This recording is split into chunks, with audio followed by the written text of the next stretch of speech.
Sunday coming up. This is the most glorious feast in the liturgy, and Christmas is joyous. Easter is glorious. Christ is risen.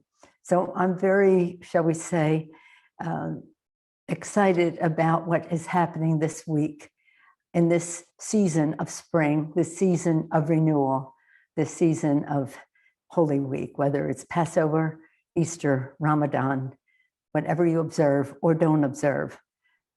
I wish you the joy of the season. And the joy of the season is marked by another renewal, the renewal of Reconstruction that President Biden put forth yesterday in his presentation. He promised when he took the oath of office that we would build back better. He also promised health was on the way and health is here. Help is here. I'll get to that in a moment. But in building back better, what he presented yesterday, he was in the tradition of America to think big.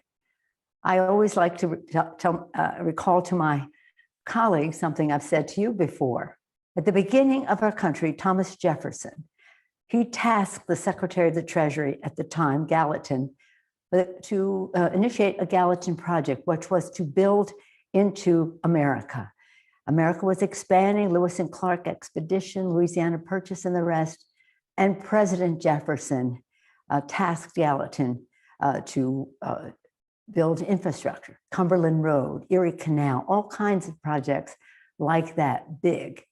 100 years later, the presidency of Teddy Roosevelt, and in the centennial of the original infrastructure plan, Teddy Roosevelt put forth his infrastructure plan. It was called the National Park Service. Again, thinking big, transformational, making a difference for our country. And now, in this century, President Biden is undertaking something in the tradition of thinking big, being transformational, and creating jobs for America. It is quite remarkable, the comprehensive nature of what he put forward. We can talk about that in its specifics as we go along, but I'm very happy to see that as we build the infrastructure, we're also recognizing the need for the human infrastructure to be enhanced, whether it's a workforce development, whether it's recognizing that for everyone to be taken along this path, that we have to have childcare, home health care, whatever. It's really quite a remarkable and comprehensive plan. And when it comes to infrastructure, I always say to our chairman, Peter DeFazio, the chair of one of the committees of jurisdiction, transportation, and infrastructure, our hopes are riding on you. It's about jobs. It's about the jobs in building the infrastructure. It's about the jobs that are created by promoting commerce, good paying jobs. But we need people to be ready for them. And that's what this package that the president put forth does. It makes bold investments in broadband, investing in long neglected areas of infrastructure, whether we're talking about clean water, getting the lead out, building schools, the issues relating to childcare, as I mentioned, seniors' long-term care, veterans facilities, the list goes on. And again, more to come in the next package. But right now, what the president is doing is creating communities of color and rural communities, giving more opportunity there. So in my time in Congress, for most of the time, infrastructure was never a partisan issue. Only when President Obama was president, the Republicans insisted on a much smaller infrastructure package. But in the past, we had always been able to work in a bipartisan way because it was about a four-letter word: jobs, jobs, jobs, jobs, good paying jobs, investing in workers, and turbocharging our global competitiveness. And to do so in a way that is resilient and that is in some ways green. I know that word sometimes frightens people, but the fact is that it's about working together to save our planet, to be clean air, clean water for our children. It's a health issue. It's about competitiveness, good paying, to be competitive in establishing good paying green jobs, competitive in that market globally. It's about security in terms of what we do. I did talk about President Jefferson. I talked about Thomas Jefferson. I talked about President Teddy Roosevelt. And when I mentioned security, remember, you don't remember, read the history books. President Eisenhower, when he was president, he put forth another transformational large infrastructure initiative called the Interstate Highway System. And he based it on the national security of our country so that we would be united as a country, and that is a security issue. Actually, Al Gore's father, then a senator from Tennessee, had initiated that legislation. So it was bipartisan at that time. Hopefully it will be bipartisan again. So we're very excited about what he did. And as I said to some of my colleagues on a call yesterday, bipartisan call with the administration, that infrastructure is renewal. So it's good that we're talking about in the season of renewal. At the same time, we're still very much insistent that everyone understand what is in the rescue package and how they can readily avail themselves of the benefits. Sometimes people just don't know how if they qualify for a low income tax credit or a child tax credit that is refundable. And so next week we are having a teach-in. Members have had great opportunities in their districts already to do some kind of spreading of the information. And that is part of what we will take advantage of as we put forth more information and how community groups can be helpful in making sure that everyone who is eligible for a benefit knows that. So again, at the time when we passed it, we said it's about vaccinations in the arms, it's about money in the pockets, it's about children safely in the schools, it's about people safely back to work.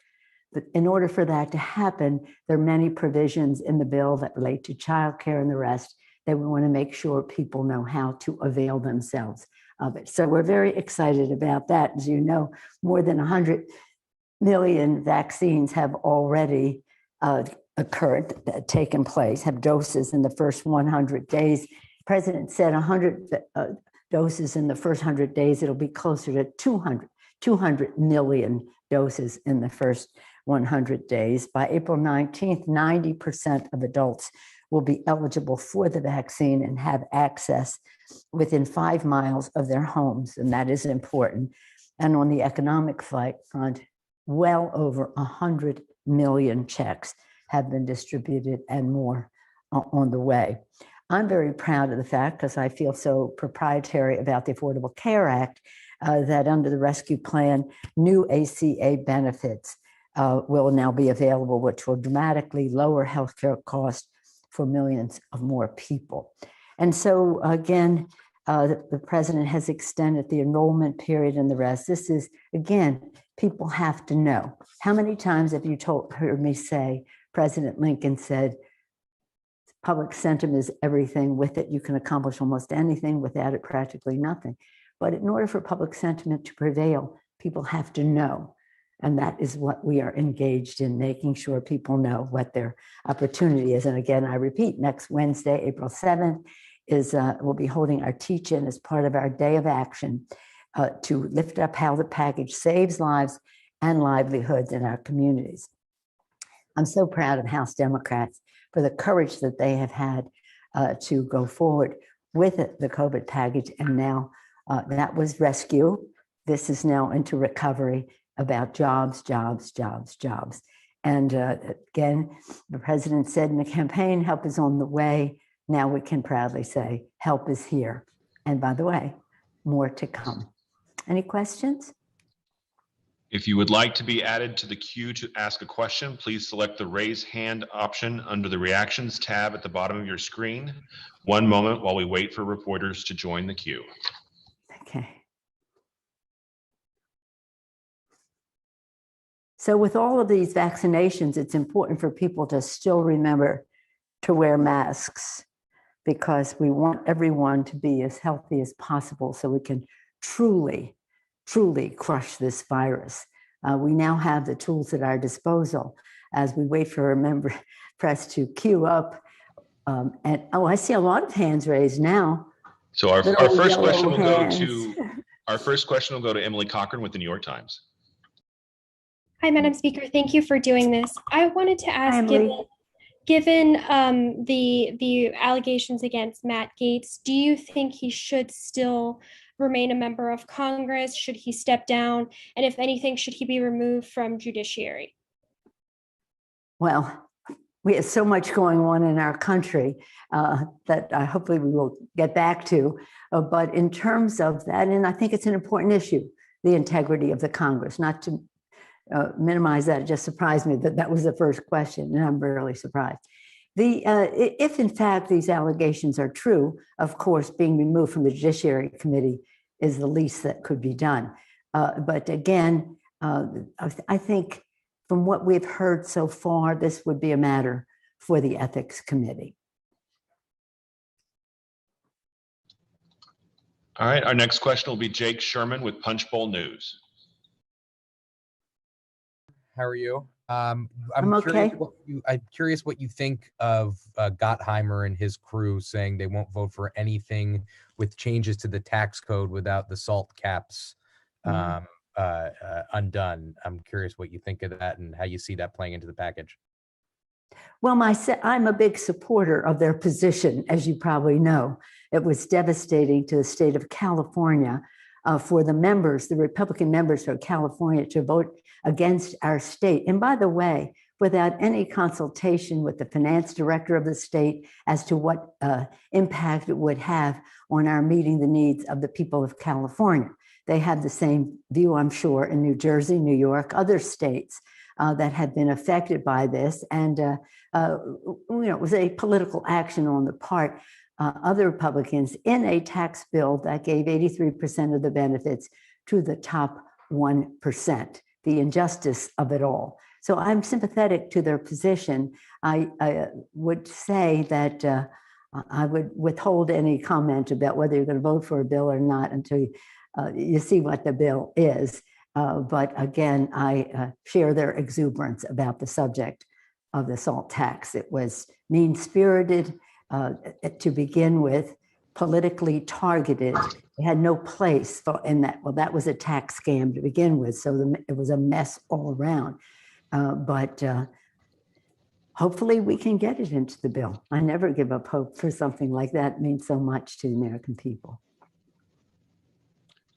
Our next question will be Lindsay McPherson with Roll Call.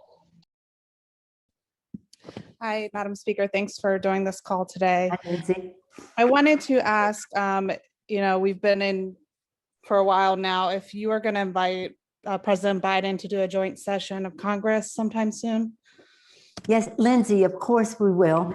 This part of the decision in that regard is in the hands of the physician, the Capitol physician, as well as the sergeants at arms. So in terms of how we can do that and how many people can be in the room and this or that will be, hopefully, the more people who get vaccinated, the more people we can have in the room. Some people have objections to vaccinations, which I hope that they can overcome in the very near future. While I say that, I want to acknowledge that we have a new sergeant at arms, General, oh my gosh, he is so remarkable. And the first, General Walker is the first African-American sergeant at arms. This is historic, and he is going to be absolutely spectacular. He has formerly been the head of the National Guard of the District of Columbia, so he knows the territory.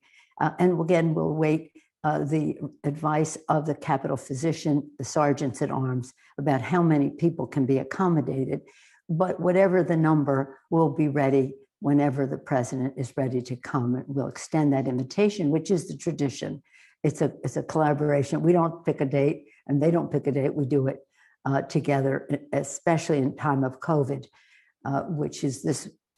This is the first COVID. We had the State of the Union last year, as you may recall, right before COVID. That was when I tore up the speech, The Pack of Lies. Remember that. But this is now this year. So it will be soon. I hope as participated in as safely possible. Our next question comes in touch with them, and we're in conversation about when that would be. Thank you. Our next question comes from Ella Nilsson with Vox. Thank you, Madam Speaker, for holding the call. I had a question. I know that the Biden administration is expected to release a second part of its package dealing with childcare and healthcare. I wanted to ask you if you know yet, sort of similar to the American Rescue Plan, if the actual drafting of the bill will start in the House, and if you have any sort of timeline for that yet on when you think there will be sort of a draft of the bill ready to go? Well, first we want to see what the administration is proposing. Many of the initiatives that are in this infrastructure package and are in the rescue package were in the HEROES Act. We didn't have the vaccine piece last May, middle of May, when we initially passed it, but much of what we had in there was either in the December legislation that passed, and that had some elements of vaccine in that. And now this rescue package, again, has the benefit of much more availability of vaccine and still with testing, tracing, treatment, et cetera, to crush the virus. So again, the initiative, the priorities that the administration put forth were important to us, but they were shared values.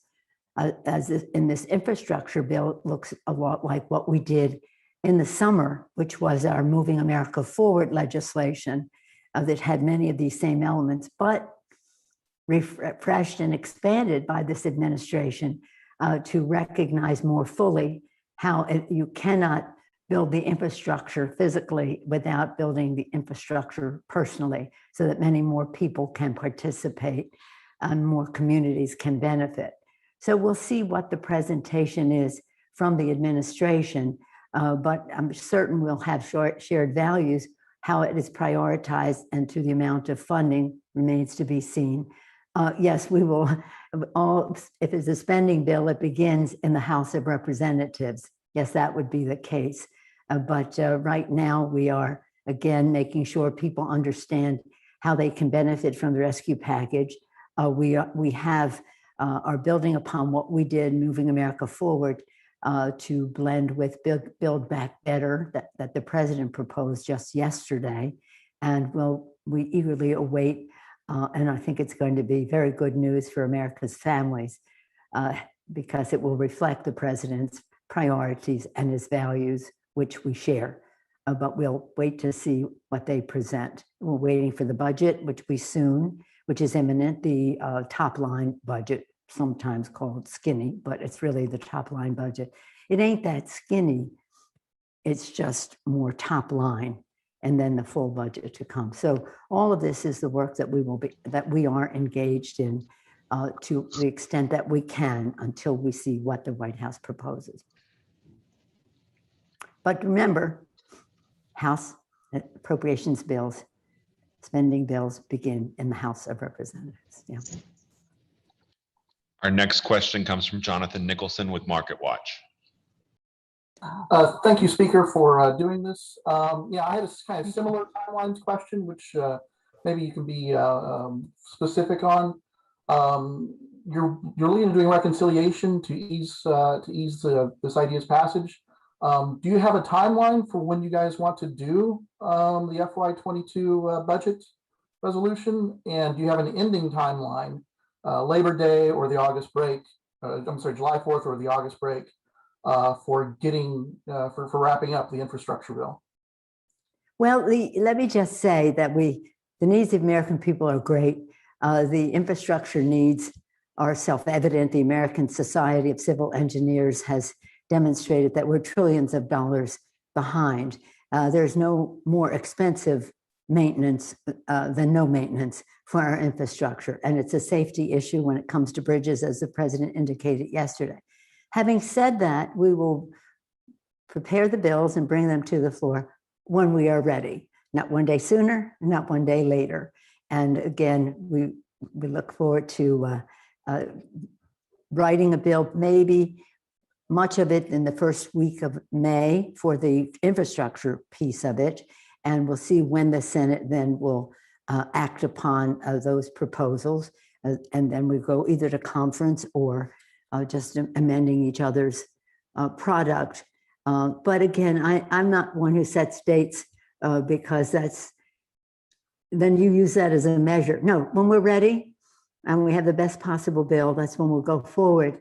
But we understand that people need these jobs. And as I've said earlier in my comments, this is about addressing saving the lives and the livelihood of the American people. And that's what this legislation will help to do as we address long neglected infrastructure needs. We talked history before. Some of the water systems in our country are over 100 years old, made of wood and brick. They definitely need to be upgraded. Many of them have water supplies that are full of lead, not good for children or other living things. And the president spoke so clearly about ridding water of lead for the children. There are so many things that are of urgent matter that we'd like to get the bill done soon. I a couple of weeks ago, called upon our chairman to reach across the aisle to see how we can work in a bipartisan way in order to pass infrastructure legislation, because it's almost always been bipartisan, nonpartisan. It meets the needs of communities. And again, whether we're talking about additional needs like infrastructure for broadband, for distance learning and telemedicine and so many other reasons that you're well aware of how people communicate with each other and what a disadvantage it is to rural America or inner city deserts who are not wired or prepared for all of this. And as the president said, it's not just about broadband infrastructure, it's about the system that we have to replace. So there's a lot to be done. The sooner we can get the legislation done, the sooner we can allocate the resources, the sooner we can reach across America, as we have been saying, in every zip code, to make sure that everyone participates fully.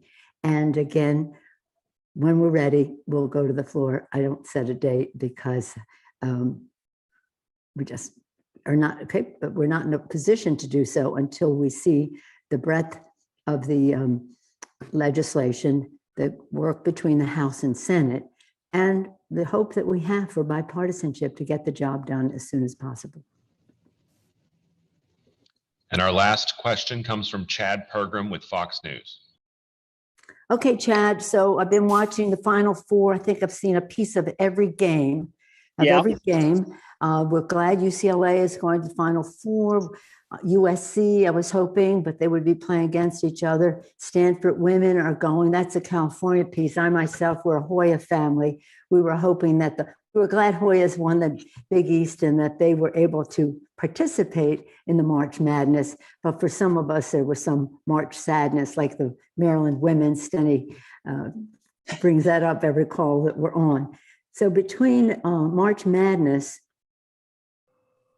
and the deep sadness of the George Floyd trial, it has been quite a time. And of course, we have to stay focused on the day job. But Chad and I have a conversation going about sports. What do you got, Chad? Right. Well, I was thinking UCLA because Mick Cronin used to be the head coach at the University of Cincinnati, just down the road. But that's where they got him. You're right. Yes, that's where they got him. Yeah, absolutely. Now, I have a question. You know, we hear a lot about the infrastructure bill and talking about green energy and green jobs and things like that. And in your remarks earlier, you said that sometimes when people hear the word green, that frightens people. And sometimes that's going to be the resistance to this piece of legislation. Why, in your mind, when they hear that word green, why does that frighten people? And how could that potentially undercut this bill? Well, the people I was referring to are the people who are in the pocket of the fossil fuel industry in the Congress of the United States. They know that we have to go forward with resilience and sustainability as we build our infrastructure. We would be a delinquent in our duties, derelict in our duties, if we started to build infrastructure a la 20, 30, 40 years ago. We're about the future. So what the people I was referencing are the members of Congress who, again, defy science and governance. Science says that we need to address the climate crisis. Governance gives us some path to do that. If you don't believe in science and you don't believe in governance and you're in the pocket of the fossil fuel industry, that's where you are. And you might call that fear. I call it lack of courage too. And again, in terms of those who may have some concerns about what will happen to their jobs, that's what's the beauty of what President Biden is putting forth. This is about everybody going forward together. This is not a zero-sum game. If one industry succeeds, another fails. It's about all of America's workers being equipped to go into the future with good paying jobs, not another job, but much less pay. That's why I'm so pleased that we'll probably be able to have Davis-Bacon prevailing wage legislation as part of it. So for those in the community who may have some concern about what saving the planet might mean to their livelihood, we're all in this together, and we're not going forward without them. It is a path forward that is for our entire country. And that's what's so great about President Biden. He's a unifier. He's a unifier, not a divider. Any other questions? Okay, thank you all very much. Happy